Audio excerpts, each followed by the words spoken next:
அனைவருக்கும் வணக்கம். படத்துல ஒரு வீரல் புரட்சின்னு சொல்லி பாட்டெல்லாம் வச்சு வீட்டில் இருக்கக்கூடிய இலவச மிக்சி கிரைண்டர்லாம் தூக்கி குப்பையில போட்டு கொளுத்துற மாதிரியான காட்சிகள்லாம் வச்சுட்டு நேற்றைக்கு வந்து தாவேகா சார்பில் தலைவர் விஜய் அவர்கள் வந்து என்ன பண்ணியிருக்காரு அப்படின்னா, நாங்கள் ஆட்சிக்கு வந்தால் பெண்களுக்கு மாதம் 2500 ரூபாய் கொடுப்போம். தமிழ்நாட்டில் உள்ள அனைத்து பேருந்துகளையும் நீங்கள் வந்து கன்னியாகுமரியிலேருந்து சென்னை வரைக்கும் நீங்கள் போறீங்கனாலும் இலவசமாகவே போயிட்டு வந்துடலாம் அப்படின்னு சொல்லி இலவச திட்டங்களை அள்ளி இறைச்சிருக்காரு. அப்படியே இதை பார்க்கும்போது நமக்கு என்ன தெரியுது அப்படின்னா, திமுக அதிமுகவை வந்து விமர்சனம் பண்ணுறதுக்கு நிர்வாக சீர்கேட்டை தவிர விஜய் அவர்கள்கிட்ட எந்த பாயிண்ட்டுமே இல்லை. ஒரே விஷயம்தான், நாங்கள் வந்தால் ஊழல் பண்ண மாட்டோம், திமுக என்ன பண்ணுறாங்களோ அதே தான் நாங்களும் பண்ண போகிறோம், ஊழல் மட்டும்தான் பண்ண மாட்டோம். அவர்களுடைய அதே திட்டம், அவர்களுடைய அதே பாதை. இப்போ தமிழ்நாடு வந்து என்ன வகையில் முன்னேறிட்டு இருக்கோ அதை தான் நாங்களும் பண்ண போகிறோம். நாங்கள் வந்து வேறு எதுவும் புதுசாக பண்ண போகிறது இல்லை, மாற்று கொண்டு வர போகிறதெல்லாம் இல்லை, இதை தான் பண்ண போகிறோம். நாங்கள் வந்து ஊழல் இல்லாமல் பண்ணுவோம். அது எப்படி பண்ணுவீங்க, அது வந்ததுக்கப்புறம் நீங்கள் பாருங்கள் இப்படிங்கிறது மட்டும்தான் அவரோட அரசியலாகவே இருக்குது. நேற்றுக்கு வந்து முழுக்க தாவேக்காவுடைய அரசியல் என்ன அப்படிங்கிறத வெளிச்சம் போட்டு நமக்கு வந்து காட்டியிருக்காரு. நாம் அமைக்க போகும் மக்கள் அரசு இனி 60 வயது வரை உள்ள அனைத்து குடும்ப தலைவிகளுக்கும் மாதம் 2500 ரூபாய் வழங்கப்படும். சரி, இப்போ என்ன மாதம் 2500 ரூபா கொடுக்கறதுனால வந்து என்ன பிரச்சனை? அது வந்து பெண்களை வந்து ஊக்குவிக்கும் வகையில் தானே இருக்கும் அப்படின்னு நீங்கள் கேட்டிங்கன்னா, நாம ஒன்றும் விமர்சனம் பண்ணலைங்க. இன்னைக்கு வந்து 2500 ரூபா கொடுக்கறது வந்து தவறு அப்படிங்கிறது நாம சொல்றதுக்கு முன்னாடியே தாவேகா சார்பில் நடத்தப்பட்ட ஒரு சில போராட்டங்கள்ல ஒரு குறிப்பிட்ட போராட்டத்தை ஒரு பெண் நிர்வாகி வந்து பேசுறாங்க. இலவசங்கள்லாம் உங்ககிட்ட யாரு கேட்டா, ஓசி பஸ்லாம் உங்ககிட்ட யாரு கேட்டா, எங்களுக்கு வந்து இலவச பேருந்தோ மாசம் கொடுக்குற காசோ தேவையில்லை அப்படின்னு ஒரு இடத்துல இல்ல ஒவ்வொரு கூட்டத்திலையும் தாவேகா நிர்வாகிகள் பேசினது இப்போ வரைக்கும் நம்ம இணையதளங்கள் எடுத்தா பார்க்க முடியும். ஓசி பஸ் வேணுமா? ஓசி பஸ்ஸா வேணும்? வேண்டாம் வேண்டாம், ஓசி பஸ் வேண்டாம். ஃப்ரீயா பஸ் விடுறோம் பெண்களுக்காக அப்படின்னு சொல்லி பண்ணிட்டு இருக்காங்க. அடுத்து மாசம் நாங்க 1000 ரூபாய் காசு கொடுக்கறோமே அப்படின்னு அதையும் பெருமையா வேற சொல்லிக்கிட்டு இருக்காங்க. சரி, தொண்டர்கள் தான் இப்படி வந்து ஒரு புரிதல் இல்லாம இருப்பாங்க. கட்சியினுடைய நிர்வாகிகள், முக்கிய பொறுப்பாளர்கள் எல்லாருமே இன்னும் நாங்க வந்து இலவசத்துக்கு எதிரானவர்கள் அப்படிங்கிறது அறிவிக்கல இல்லையா? அதனால அவர்கள் வந்து முதல்ல இருந்தே திட்டத்தை எதிர்ப்பாங்க நினைச்சீங்கன்னா அதுதான் தப்பு. ஏன்னா கட்சியினுடைய மிக முக்கிய பொறுப்பாளர் அருண்ராஜ் ஐயார் அந்த பதவியில் இருந்தார் இல்லையா, அவரே வந்து பாத்தீங்கன்னா இதுக்கு முன்னாடி வந்து இலவசங்களுக்கு எதிராக வந்து பேசியிருக்காரு, திமுகவை விமர்சிக்கிறதுக்காகவே. இலவச பஸ், பெண்களுக்கு 1000 ரூபா, பள்ளி மாணவிகளுக்கு மாதம் 1000 ரூபாய் இலவசங்களை கொடுத்துருன்னு சொல்லி பெருமைப்பட்டுக்கிறீங்களே, இது கொஞ்சமா உங்களுக்கே அழகா இருக்காது? அப்போ ஆரம்பத்துல இருந்தே நாங்க வந்து திமுக மாதிரிலாம் ஆட்சி பண்ண மாட்டோம், நாங்க வந்து புதுசா ஒரு மாற்று அரசியலை கொண்டு வர போறோம் அப்படிலாம் பேசிட்டு இருந்தவங்க இன்றைக்கு வந்து அதே தான். திமுக வந்து என்ன பண்றாங்க, 1000 ரூபாய் கொடுக்குறாங்க, 2000 ரூபாய் கொடுக்க போறோம்னு சொல்றாங்க. அதிமுக என்ன பண்றாங்க, நாங்க 2000 ரூபாய் மாசம் கொடுக்க போறோம்னு சொல்றாங்க. அப்படியே தாவேக்கா நீங்க எடுத்து பாத்தீங்க அப்படின்னா நாங்க 2500 ரூபாய் கொடுப்போம் மாசம் பெண்களுக்கு, அதுவும் எப்படி 60 வயதிற்கு கீழே உள்ள அனைத்து பெண்களுக்கும். இதற்காகவே மாதம் வந்து பார்த்தீங்கன்னா பல ஆயிரம் கோடி செலவிட வேண்டியிருக்கும். வருடத்திற்கு கிட்டத்தட்ட 1 லட்சம் கோடி ரூபாய் நிதி ஒதுக்க வேண்டியிருக்கும். 1 லட்சம் கோடி ரூபாய் நிதியை வந்து நீங்கள் பெண்களுக்கு வந்து இப்படி நீங்கள் மாதம் கொடுத்துட்டே இருந்தீங்கன்னா நலத்திட்டங்களுக்கு வேற முதலீடுகளுக்கு என்ன பணம் வந்து அரசாங்க கஜனால இருக்குன்ற கேள்வி இருக்கு இல்லையா?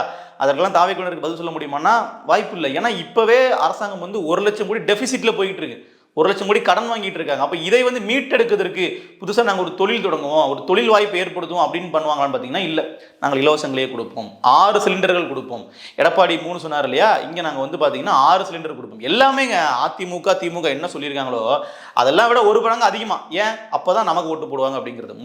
முழுக்க வாக்கு அரசியல். இதில் வந்து மக்கள் நலன் சார்ந்து ஒரு தொலைநோக்கு பார்வை சார்ந்ததில் ஒன்றுமே இல்லை. இவங்களோட கொள்கை தலைவராக காமராஜர் வச்சிருக்காங்களே, காமராஜர் இப்படி தான் ஆட்சி பண்ணாரா? அரசியல் ரீதியாகவே வந்து பார்த்தீங்கன்னா இவர்கள் யாருடைய பாதையை நீங்கள் பின்பற்றுறாங்கன்னு பார்த்தீங்கன்னா அரசியல் எதிரின்னு சொல்லக்கூடிய திமுக அதிமுகவினுடைய பாதையில் தான் விஜய் அவர்கள் பயணிக்கிறார். ஏன்னா விஜய்க்கு அவங்க தானே எதிரி. நாங்கள் திமுகவை ஒழிக்க வந்தோம், அதிமுகவை அகற்ற வந்தோம்னு பேசிட்டு இன்றைக்கு வந்து அதே பாதையில் பயணிக்கிறாங்க பாருங்க, அதே திட்டங்கள். இந்த இடத்துல தான் நாம் தமிழர் கட்சி வந்து ரொம்ப டிஸ்டிங்காக தெரியுறாங்க. நாங்கள் வேற, தனியாக நிற்கிறதுனாலேயே விஜயும் நாங்களும் ஒன்று கிடையாது, நாங்கள் வேற அப்படிங்கிற மாதிரி அவர்கள் தங்களை ப்ரொஜெக்ட் பண்ணிக்கிறாங்க. தாவேக்காவை பார்த்து நாம் தமிழர் நிலைப்பாட மாற்றிட்டாங்கன்னு இல்லை. நாம் தமிழர் கட்சி கிட்டத்தட்ட 2010 காலகட்டங்களில் தொடங்கப்பட்டதிலிருந்து 2016 தேர்தல் அரசியலில் போட்டி போட வந்ததிலிருந்து இப்போ வரைக்கும் பார்த்தீங்கன்னா அவர் நிலைப்பாடு ஒரே நிலைப்பாடு தான். இலவசங்களுக்கு அவர்கள் வந்து என்றைக்குமே வந்து ஆதரவு கொடுத்ததே கிடையாது.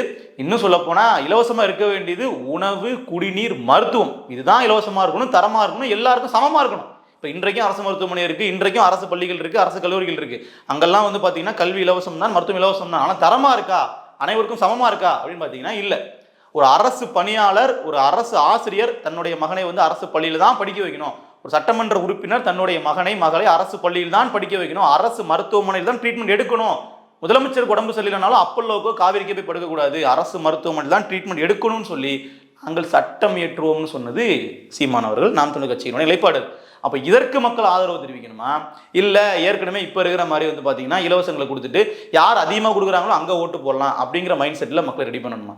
இதில் விஜய் அவர்கள் மறைமுகமாக திமுகவுக்கு ஆதரவு அளிக்கிறார். இது பல பேருக்கு புரியறதில்லை. நீங்கள் நல்லா யோசிச்சு பாருங்க, விஜய் அவர்கள் இன்னும் களத்துக்கு வரல, ஜெயிப்பாரான்னு தெரில. அப்போது இவர் வந்து என்ன பண்ணுறாரு, நாங்கள் 2000 கொடுப்போங்கிறாரு. இதை மக்கள் நம்புவாங்களா? திமுகவில் இப்போ ஸ்டாலின் அவர்கள் வந்து முதலமைச்சராக இருக்கிறாரு, ஏற்கனவே 1000 ரூபாய் அவர் தான் ஆரம்பிச்சு வச்சிருக்காரு. அப்போ அவர் 1000 ரூபாய் கொடுத்துக்கிட்டு இருக்காரு. இப்போ சமீபத்தில் 5000 ரூபாய் மொத்தமாக வேறு கொடுத்துருக்காரு. அது மட்டும் இல்லாமல் மாற்றுத்திறனாளிகள் முதியவர்கள்லாம் பார்த்தீங்கன்னா அவர்களுக்குன்னு சொல்லி சிறப்பாக வந்து கூடுதலாக 2000 ரூபாய் கொடுத்துருக்காரு. அப்போ இப்படிலாம் கொடுத்துட்டு இருக்கிற ஒரு நபர் நான் இன்னும் உங்களுக்கு கூடுதலாக மாதம் 1000 ரூபாய் தரேன்னு சொல்ல நம்புவாங்களா? அப்போ இயல்பாகவே வந்து விஜயும் இதைத்தான் பண்ண வராரு அப்படின்னா நாம் எதுக்கு தாவேகாவுக்கு ஓட்டு போடணும், நாம் அங்கேயே போட்டுடலாமேன்னு மக்கள் மனம் மாறுவாங்களா இல்லையா? விஜய் மறைமுகமாக திமுக பிரச்சாரம் பண்ணிட்டு இருக்காரு. திமுக பண்றது சரி, அப்படித்தான் தமிழ்நாட்டை வந்து முன்னேற்ற முடியுங்கிற திமுகவினுடைய பாதையில விஜய் வந்து பூஸ்ட் தான் பண்றாரு.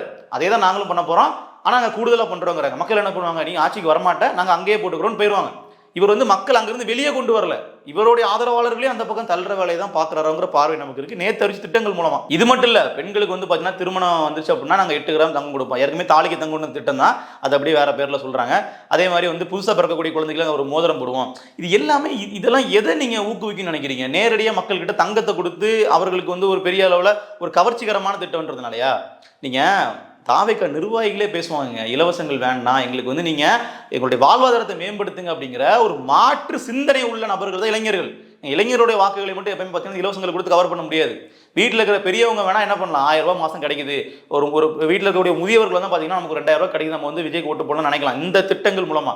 ஆனால் விஜயனுடைய கோர் வேர்ட் பேங்க் இருக்கு பாருங்க, அதாவது விஜய் அவர்கள் ஆட்சிக்கு வந்தால் தமிழ்நாடே மாறப்போகுது, இதுவரைக்கும் இருந்த ஆட்சிகளுக்கெல்லாம் ஒரு மாற்றா இருக்க போகுதுன்னு நினைச்சவங்க இந்த அறிவிப்புக்கு பின்னாடி ஓட்டு போடுவாங்களான்னு கேட்டீங்கன்னா இல்லை. அப்போ ஒரு 4 முனை போட்டியாக இருந்தாலும் 3 முனையுமே கிட்டத்தட்ட ஒரே அணிதான். 3 பேருமே வந்து பார்த்தீங்கன்னா ஒரே டீமாக தான் இருக்காங்க. திராவிட மாடல் அப்படிங்கிற கேட்டகரிக்குள்ள தான் வராங்க.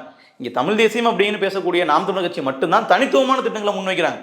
எல்லாமே நீங்க விவசாயம் அரசு பண்ணின்றதா இருக்கட்டும், அதே மாதிரி அரசாங்கம் வந்து இயற்கை வேளாண்மை சார்ந்த தொழிற்சாலைகள் தொடங்குவாங்கன்னு சொல்றதா இருக்கட்டும், இது எல்லாமே வருமானத்தை பெருக்கிறதுக்காக இருக்கட்டும், ஒரு மாற்று முயற்சியா இருக்கட்டும், இதெல்லாம் பேசுறதே நாம் தமிழர் கட்சி தான்.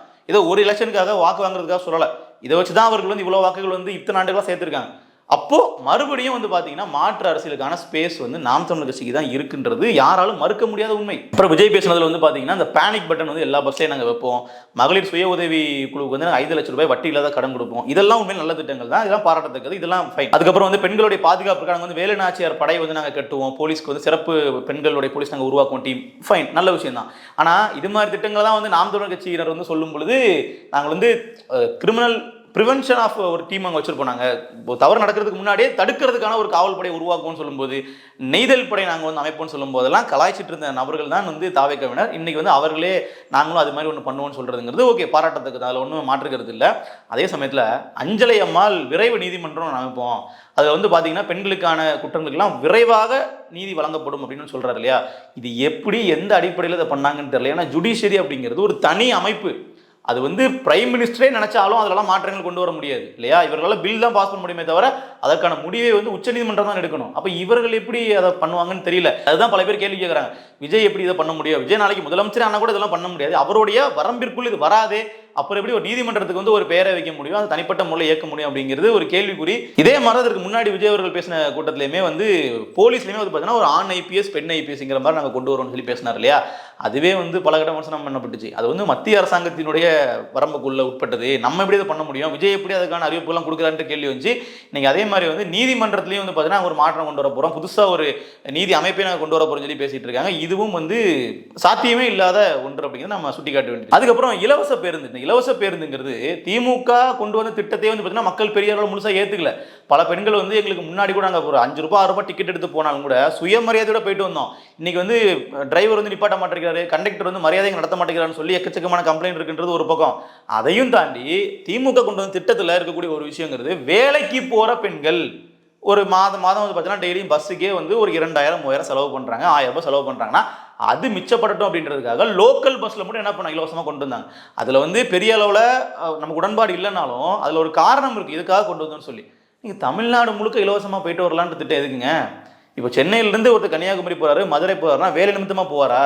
இல்லை பெண்கள் போறாங்கன்னா வேலை நிமித்தமா போவாங்களா?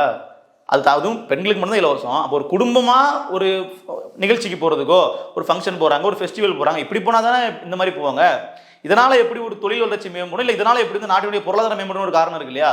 வேலைக்கு போற பெண்களினுடைய எண்ணிக்கை அதிகமாகணும் அப்படின்றதுக்காக கொண்டு வந்து அவங்க சொல்றாங்க. அதுல சில குறைகள் இருந்தாலும் அதுல ஒரு ரீசன் இருக்கு. இதுல நீங்க ஊரா போயிட்டு நாங்க வந்து சுற்றுலா போற மாதிரி நீங்க போயிட்டு என்ன பண்ண போறீங்க? தினந்தோறும் வந்து இப்படி போறதுக்கான வாய்ப்புகள் இருக்கா? இல்ல அப்படி போறவங்க வந்து ஒரு பணி நிமித்தமா போவாங்களா? யார் வந்து வேலை விஷயமா வந்து பாத்தீங்கன்னா மாவட்டம் விட்டு மாவட்டம் டெய்லி எல்லாம் போயிட்டு வந்துட்டு இருக்க மாட்டாங்க. பக்கத்து மாவட்டத்துக்கு போகலாம். அது தாண்டி வந்து தமிழ்நாடு முழுக்க நீங்க இலவசமா கொடுக்கறதுங்கிறதுக்கெல்லாம் இதுல வந்து என்ன பொருள் இருக்குன்னு தெரியல. இவரோட திட்டம் ஒன்னே ஒண்ணுதான். திமுக என்ன பண்ணுது, அதை விட நம்ம 2 மடங்கு அதிகமா பண்ணணும், அதிகமா சொல்லிடணும். அதை வந்து பண்றாங்கன்னு தெரியாது. ஏன்னா அது பண்றதுக்கான பாசிபிலிட்டி இருக்கான்னு கேட்டீங்கன்னா அது இல்லவே இல்லைன்னு சொல்ல முடியும். ஏன்னா வந்து தமிழ்நாட்டினுடைய பொருளாதாரம்னு ஒன்று இருக்கு இல்லையா? அதன் அடிப்படையில் என்ன பண்ண முடியுமோ அதுதான் இவர்களால் செய்யவே முடியும். அப்போ திமுகவே வந்து ஆட்சிக்கு வந்து 2 ஆண்டுகள் மகளிர் அந்த உதவித்தொகையை வந்து நிறுத்தி வச்சிருந்தாங்க, கொடுக்காம. பிடிஆர் அதை பண்ண விடாம வச்சிருந்தாரு. அதற்கு அப்புறமா வந்து இவர்கள் பிடிஆரே மாற்றிட்டு தான் திட்டத்தையே வந்து அவர்கள் பண்ணாங்க. அப்போ அந்த அளவிற்கு வந்து சிக்கலான விஷயங்கள் இது எல்லாமே. ஏன்னா சர்ப்ளஸா வந்து தமிழ்நாடு அரசு கிட்ட வந்து கையில் காசு இல்லை, கடன் வாங்கி வாங்கி கொடுத்துட்டு இருக்காங்க. தமிழ்நாட்டுடைய கடன் அதிகமாயிட்டு இருக்கு. வட்டி மட்டும் நம்ம லட்சம் கோடி கிட்ட கெட்ட போறோம். அப்ப இவ்வளவு அளவிற்கு வந்து கடன் சுமை இருக்கும்போது நாங்க வந்து அதெல்லாம் பண்ணிடுவோம். காரணம் என்னன்னா நாங்க தான் ஊழல் பண்ண மாட்டோம், எங்க கையில நிறைய காசு நிக்கலங்கிறப்பல.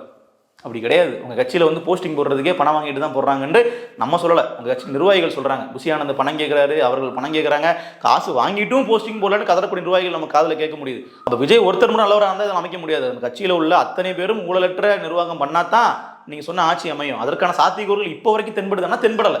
புரியுதுங்களா? அதனால இதுவும் வந்து சாத்தியமான ஒரு கேள்விக்குறி தான். அடுத்ததான் வந்து பாத்தீங்கன்னா சங்கீதாவினுடைய பிரச்சனை. முந்தானயத்தான் வந்து மறுபடியும் சங்கீதா அவர்கள் செங்கல்பட்டு நீதிமன்றத்தை தாக்கல் பண்ண அந்த மனு வந்து வெளியாச்சு. 2வது மனு. அதில் வந்து வீட்டுக்குள்ளே சேர்க்கணும் அப்படிங்கிற மாதிரிலாம் சொல்லி ஒரு பூகம்பத்தை கிளப்புனாங்க இல்லையா? எங்கள் வீட்டிலே சேர்க்க மாட்டேங்கிறாங்க, எங்களுக்கு குடியுரிமை வந்து லண்டனில் இருக்குது, நாங்கள் எப்படி இங்கே தங்குறது தான் கேட்டாங்க. அப்போ அந்த அடிப்படையில் இது மக்கள் மத்தியில் எந்த அளவுக்கு ஒரு தாக்கத்தை ஏற்படுத்தியிருக்குன்னு ஒரு கேள்வி இருக்கு இல்லையா? அந்த வீடியோ நீங்களே பாருங்க. ஆமா ஆமா அதுக்கப்புறம் வந்து இவன் வந்து வெளில வீட்டுன்னு சொல்லியிருக்கான். சொல்லிட்டு தான் இவ்வளவு கல்யாணத்துக்கு போயிருக்கான். இல்ல அப்ப இவ்வளவுதான் தங்கறதுக்கு வேணாலும் இதுக்கு போனா கோர்ட்டுக்கு போனா வீட்டுல தங்க கூடாது. இந்த கமிட்டில செருப்பால் அடிக்க கூடாது. மயிரை புடுங்குவாரு ஒரு எலெக்ஷன்ல வந்து.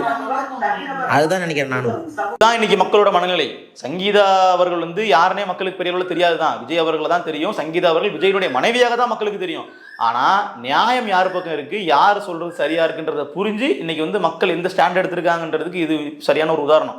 இது மட்டும் இல்லாம இவங்கெல்லாம் முகம் தெரியாத வச்சுக்கோங்க, எல்லாருக்கும் அறியப்பட்ட முகம் அறியப்பட்ட சினிமா பிரபலம் சமுத்திரகனி அவர்கள், அவர் இந்த சம்பவத்தை பத்தி பேசின வீடியோ வந்து பாத்தீங்கன்னா ஒன்று சமூக வலைதளங்களில் வைரலா பரவிட்டு இருக்கு. அவர் பெயர் சொல்லி குறிப்பிடல, ஆனா விஜய் தான் சொல்றாருங்கிறது நமக்கு பார்க்குற எல்லாருக்குமே புரியுது. ஒரு ஆஃப் கேமரால ஒரு பேசுற மாதிரி பேசிட்டாரு, அதை ஒருத்தங்க ரெக்கார்ட் பண்ணி வெளியே போட்டாங்க. அவர் என்ன பேசுறாருன்னு கேளுங்க.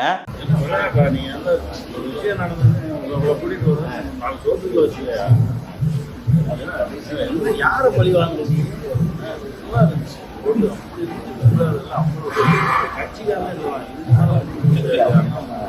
கேட்டீங்களா? 4 சவுத்துக்குள்ள பண்ண வேண்டிய விஷயத்த இப்படி வந்து பண்றதுக்கான தேவையான இருக்கு. கட்சியே வந்து காலியாக போகுது. இன்னைக்கு வந்து கட்சிக்காரனே விஜய்க்கு எதிராக பதிவு போட்டுட்டு இருக்கான்றத அவர் பதிவு பண்றாரு. அப்ப எல்லா தரப்புலையும் இந்த பிரச்சனை வந்து ஒரு தாக்கத்தை ஏற்படுத்தி இருக்கு இல்லையா? அப்ப இவ்வளவு பெரிய பிரச்சனையை விஜய் அவர்கள் எப்படி டீல் பண்றாரு ஒரு விஷயம் இருக்கு இல்லையா? அதனோட தனிப்பட்ட பிரச்சனை, அதை நான் பார்த்துக்கிறேன், நீங்க கவலைப்படாதீங்கன்னு சொன்னா கூட பரவாயில்ல. ஒரு வார்த்தை சொல்றாரு, அதெல்லாம் அவ்வளவு ஒர்த் இல்ல அப்படிங்கிறாரு. சில பிரச்சனைகள்லாம் ஓடிட்டு இருக்கு இல்லையா, அதெல்லாம் நான் பாத்துக்கிறேன், அவளெல்லாம் ஹர்ட் ஆகாதீங்க, அதெல்லாம் வருத்தலாம் கிடையாது, அதெல்லாம் வருத்தலாம் கிடையாது, அதெல்லாம் வருத்தலாம் கிடையாது.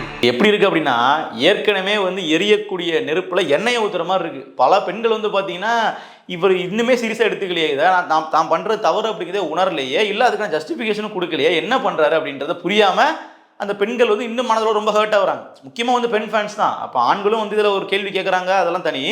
அதிகப்படியா வந்து விஜய் விமர்சனம் பண்றது இதுல வந்து பாத்தீங்கன்னா பெண் ரசிகர்கள் தான். சில ரசிகர்களை விட்டுருங்க, நாங்கள் வந்து விஜய்க்கு நாங்கள் மனைவியாகவும் இருப்போம் அப்படின்னு பேசுறது, இல்லை யார் தான் வந்து இப்போல்லாம் வந்து பார்த்தீங்கன்னா கள்ள தொடர்பு இல்லாமல் இருக்காங்கன்னு பேசுறது, அந்த மாதிரியான ஆளுங்கள்லாம் கணக்கில் எடுத்துக்காதீங்க. நியாயமாக வந்து பார்த்தீங்கன்னா ஒரு குடும்ப வாழ்க்கை சரின்னு பேசக்கூடிய பெண்கள் இன்றைக்கு வந்து விஜய் அவர்களுக்கு எதிராக கேள்விக்கு தொடங்கியிருக்காங்க. அவர்கள் இதுவரைக்கும் தாவேக தொண்டர்களாக இருந்திருக்காங்க அப்படிங்கிறத நம்ம கூடுதலாக கவனிக்க வேண்டியது. எல்லாத்தையும் விட ஹைலைட்டான விஷயம் எதுவும் நடந்துச்சு அந்த மகளிர் தின கொண்டாட்ட நிகழ்ச்சியில். விஜய் அவர்கள் பேசுறதுக்கு முன்னாடி வந்து ஒரு நிர்வாகி ஒருத்தங்க வந்து பேசுகிறாங்க, விஜய் மேடையில் உட்கார வச்சுக்கிட்டு. என்ன அப்படின்னா, மகளிர் தினத்தன்று நாமெல்லாம் ஒரு உறுதிமொழி எடுப்போம் அப்படின்னு சொல்லிட்டு, இந்த மாதிரி வீட்டில் இருக்கக்கூடிய பெண்களை வந்து தவறாக நடத்தக்கூடிய ஆண்களுக்கு நாம வந்து ஒரு பாடம் போட்டுறோம் அப்படிங்கிற மாதிரி பேசுறாங்க. அது அப்படியே விஜய்க்கு பக்காவா பொருந்தது. விஜய் பக்கத்துல இருக்கக்கூடிய ஒரு இஸ்லாமிய பெண்மணி ஒருத்தருக்கு வந்து விஜயை பார்த்து சிரிக்கிறாங்க. அந்த காட்சி சமூக ஊடகங்கள் முழுக்க வந்து வைரலா பரவுது. மகளிர் தினத்தில் நாம் அனைவரும் உறுதியாக எடுத்து சொல்ல வேண்டியது என்னன்னா, பெண்களை முதல்ல மதிக்கணும். சும்மா பெண்களை ஒரு மேடையில் ஏறி அவதூறாக பேசி அவமானப்படுத்தி அவர்கள் வீட்டு பெண்களை நினைவில் வைத்துக் கொள்ளாமல் அவதூறு பரப்புகின்ற ஒரு ஆண்மகனையும் வீழ்த்த வேண்டும் என்று இந்த சிங்க பெண்களை கேட்டுக்கொள்கிறேன்.